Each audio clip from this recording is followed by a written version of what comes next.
Hey everyone, welcome to Season 2 of the AutoFlux games. This season we're going to be going through 12 cars, all with different sort of configurations and different engine sizes and stuff. They are all over the place in terms of specs. We're going to be testing them all in probably 6 different challenges. This is going to be the first one. This is the Fuel Efficiency Challenge Round 2. Now, if you watched the previous games, you will know that I did another Fuel Efficiency Challenge in the past. That time, I gave every car 0.5 liters of fuel, and I just basically treated the highway like a drag strip, just went right down it, and then the farthest distance won. It was pretty simple. So for this challenge, I have modified things pretty significantly. This time we're going to be doing 2 separate events. One is going to be city, the second is going to be highway. City is what we're going to be doing today, and highway is actually going to be a lot like the old one. I'm thinking we'll mix a few curves in there instead of just going straight, but I have yet to come up with that challenge yet. So for the city, things are a little bit different. We are going to be going around this course. You'll see it in front of you now. It's pretty simple, it's not too complicated, but it does have some turns. We will need to be slow through some of them, so we have to be careful. This is more of a measure of, instead of it's all out fuel economy, it's like fuel economy over time. Now we have a couple of rules to consider for this one. I am going to be doing 0.5 liters of fuel once again. The total length of this course is about 700 meters. It's actually like 688 or something. Approximately, obviously that depends on how the turns go. But every time that a car does a lap of the track, they will gain 100 meters to their total, and again it's going to be the total distance that wins. So quickly to recap that, 0.5 liters of fuel, they have to go around the track, farthest distance wins, and if you get around the entire track, you get 100 extra meters added on. And that, like the Bugo for example, if it somehow has amazing economy and it goes around the track 6 times, that's just plus 600 meters, like that's exactly what the Bugo needs to win this. Also, one thing that I have added is we'll be going through the drive-thru, so we have to stop at the drive-thru window on every lap. Hopefully things go okay. So our first contender, we're going to be going down the order here. The order is currently set as which car was made first, so it's going to be the Beamero first, and the Brodozer, and then the Panther, and then we'll continue on like that, but it's going to be the Beamero. For those of you who have not been following the channel, this car has, what is it, 2900 horsepower V10? I've made so many cars at this point, I'm almost forgetting all of their powers and such. Last year it did incredibly poorly. I think it actually lost the fuel efficiency challenge. This year, we will see. To track the distance, I am using the total distance measure down here. All you have to do is just reset it. It is not perfectly accurate, but this challenge isn't perfectly accurate either, so we're gonna go with that. And for those of you who are wondering how to change your fuel level, you can see it right here. It is 0.5 liters, and that's all that matters. Let's restart and see how well the Beamero can do. So I should mention that the starting line for this challenge is this little cone. I'm going to make sure that every car does not idle for too long, just because that does use fuel, so we have to be careful. I want this to be as fair as possible. Obviously, we will see. This is the first, actually this is the 3rd time I've gone around the track with this car, so I do have some experience. It's not pretty. Let's go. Alright, setting off from the Beamero. Let's see what we can do here. Coming up to the first left, going in with a little bit too much speed is not going to do too well for us. Like, the balance of speed versus fuel economy is pretty significant. Like, we could probably just sit here all day and go very slowly and do better, but I am going to try to drive the cars reasonably quick. Now that being said, I am going to try to keep them controlled as well, so there'll be less of the flying off of the track like I just did there. And when it comes to this corner, it's going to be like a nice ease. And yeah, engine disabled. That is 587.2 meters for the Beamero. Right, so the Beamero actually did better than I thought it would. It almost managed to get a lap at 587.2 meters. So up next is the Brodozer. Now the Brodozer, it has a nice naturally aspirated V8. I think it's around 600 horsepower. This is the Brodozer 2.0, by the way, because it lost last season. It did not do well at all, but it is the big truck showing here. Let's see how well it can do. I know it weighs a ridiculous amount, so probably not so well. Let's give it a shot. Okay, accelerating. I'm going to try to be a little cautious with this one. Around the corners, we have to be careful. One good thing about trucks, though, is you don't have to worry so much about the curbs, so we can just cut the corners just that extra little bit, getting a well, potential slight advantage. Engine disabled at 340 meters. Goodness. Right, up next is the tree turbo. Another truck for the showing here. This one is a turbo i6, meant to be like a diesel engine, but, well, it's more torque than anything, and it does have a trailer hitch on it. I don't think that this one's going to do too well in the fuel economy department either. One thing that I should say is I am repeating the rule from last time where when the engine finishes, like when it runs dry, I'm just going to hit the brakes and that's going to be it. So far, nobody has rounded the corner. The stop sign is a little bent from a previous incident, but nobody has gotten to that yet. We'll have to see if some of the smaller cars coming up can do it, but here we go, tree turbo.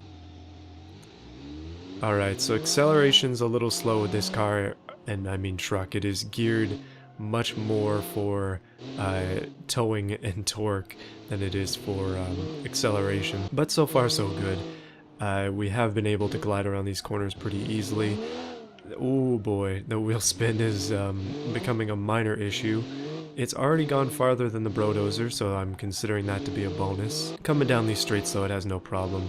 It's just in the corners when the wheel spin acts up, it kind of loses it. And this is going to be the first vehicle, surprisingly, to have to come to a full stop at the stop sign. So that's 621 meters around the course, you can see there. Let's go again. Goodness, okay, so we are going to be able to round the second corner there. And the third one.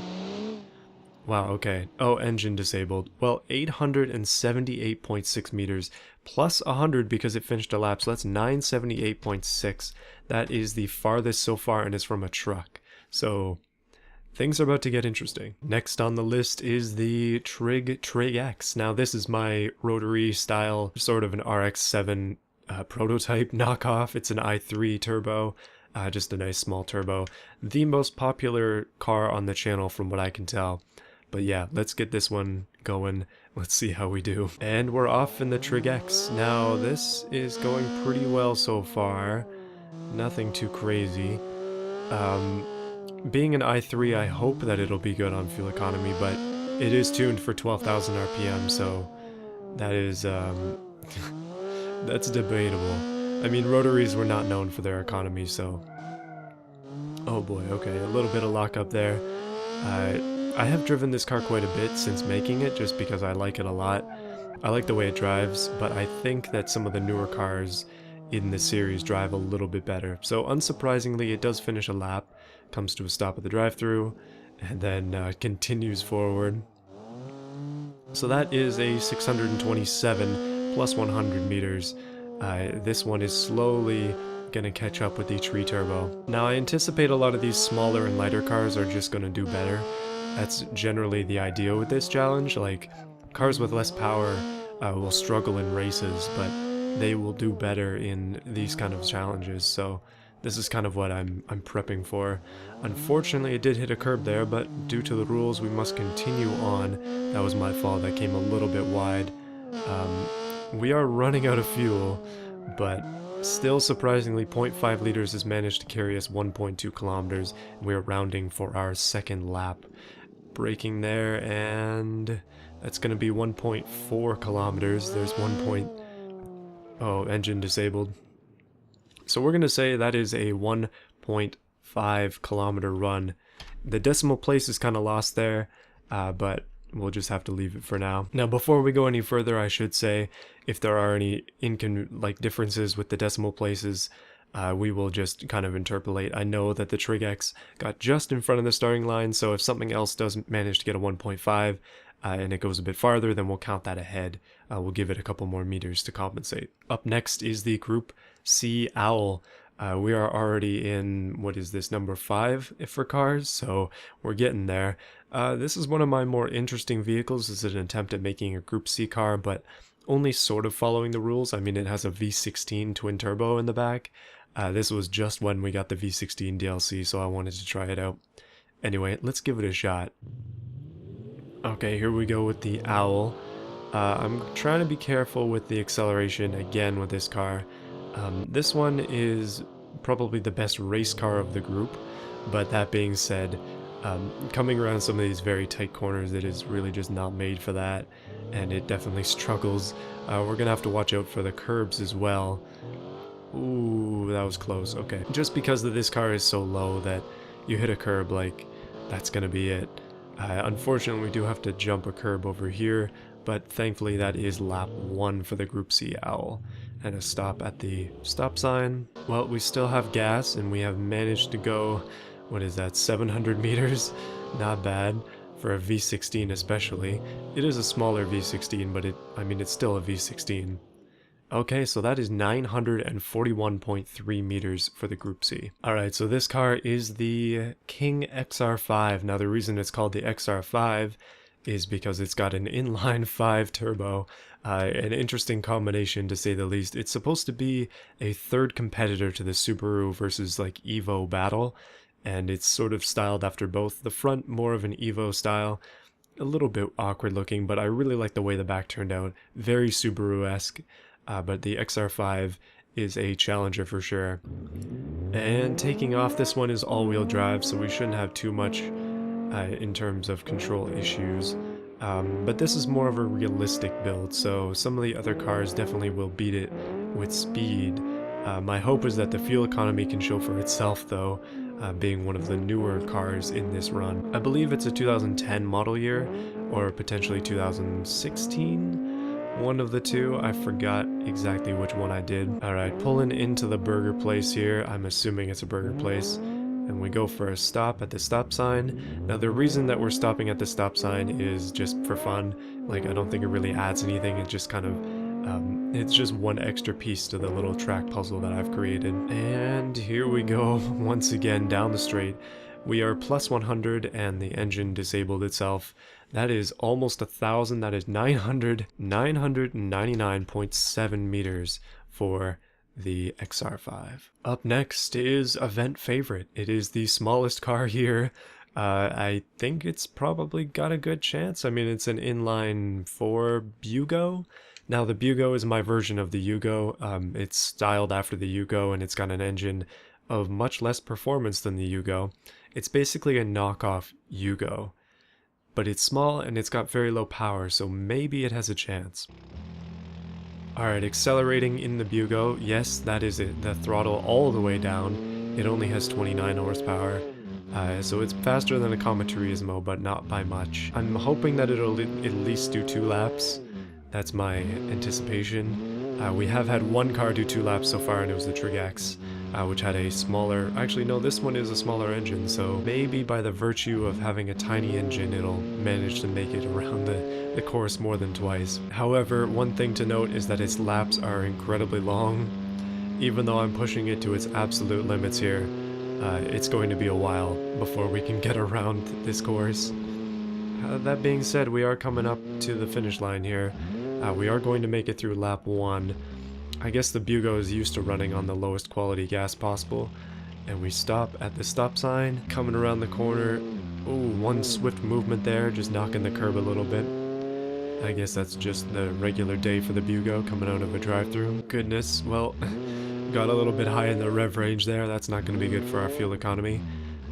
Taking that curb was also a mistake, as the Bugo is really not made to run into curbs. It has questionable build quality as is, let alone with the curbs in place. Right, so we are currently at 950 meters and the Bugo has completed 1 lap, so that is 1,100 meters. It might actually make it to 2. If it makes it to 3, then it's probably going to win. I don't think there's anything else that could really challenge it. At least in this one event. It seems like this event might have been made for the Bugo. Alright, that's 2 laps. Are we going to be able to pass the Trig X? And the answer is... yes. We have passed the Trig X. My goodness, okay. The Bugo Sport incoming here. I actually did make a Bugo Sport, but yeah, I feel that it might be even worse than this is. Alright, 1.6 kilometers and the Bugo is still going. The underdog, but also the anticipated champion of this, is going to go for a 3rd lap here, at least potentially, unless the engine decides to run out of fuel, or the tank decides to run out of fuel in the next couple seconds. Locking up the drum brakes there, and we are going to go for lap number 3. Goodness. 1.9 plus 300. And now, that's a lot of laps so far. I did not think that this would make it this far. Like, I am driving it as hard as it can go. Oh, there we go. So that is a 2.4 kilometers for the Bugo. That is nuts. Like, that is very far. Right, so it is the Rhino's turn to go. Now, this one has some issues in the sense that it weighs a ridiculous amount. It also has a V12, and I don't know. I think that the Rhino's gonna struggle. I can't seem to figure out why. Well, we just had a 2.4 kilometer run from the Bugo, so it's time to go for the opposite. Here we go. Okay, so we have managed to make it past 10 meters. That is good. The V12 is screaming as it always does.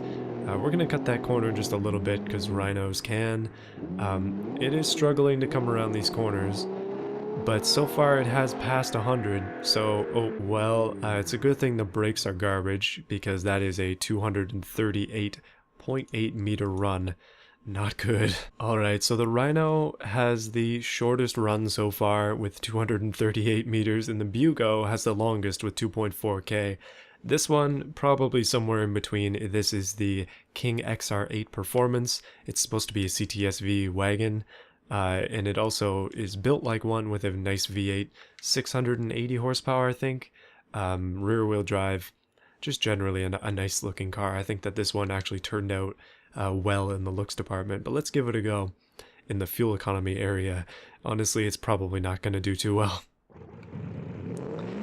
Okay, accelerating with this car, it is incredibly loud, but we must be careful. It has really, really good brakes. Which is not a good thing in this challenge other than the cornering portion, but it is incredibly tail happy as well. In fact, it is incredibly dangerous. The brakes are good though, like being able to rely on those is very nice.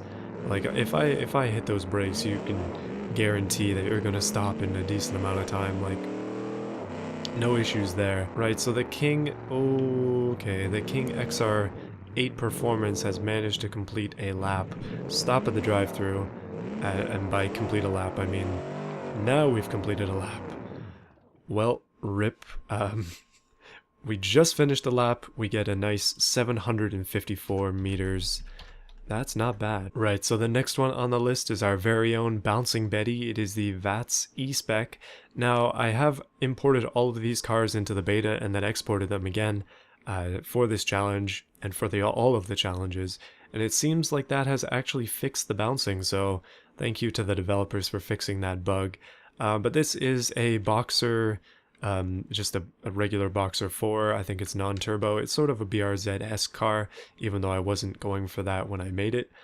Sort of an S2000 body, but it looks like a... I don't know. What the heck does that look like? Anyway, let's give this one a go. I anticipate that it'll be pretty good. Like, it's a smaller engine, lighter car. It is... it's supposed to be an ultralight car. I think it's just over 1,000 kilos, so... or just over 500 kilos, somewhere around there. Like, it's very light. Alright, here we go with the VATS E-Spec. Let's see what we can do with this one. We have to be careful. I just tried it on a run, and I failed because I was spinning around corners like mad. It seems like this much power, with very little weight and rear-wheel drive were a bit of a mistake. Okay, here we go. Just gotta be a little bit more careful. I want to have fair runs. And then we hit a tree. Alright, VATS E-Spec number 3. This is my third attempt on this one. I'm going to try and be careful with it, as usual, but it does not like the curbs at all. Like, you have to be incredibly careful around them, and it also does not like stopping very much either, especially with its tail-happy nature. You have to be very careful with this car.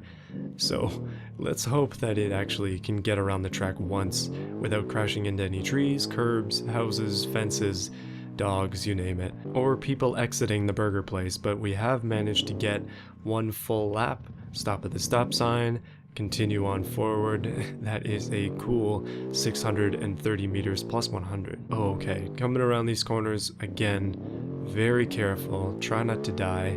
Less death is always acceptable in this area. And okay, we've managed to stop for that.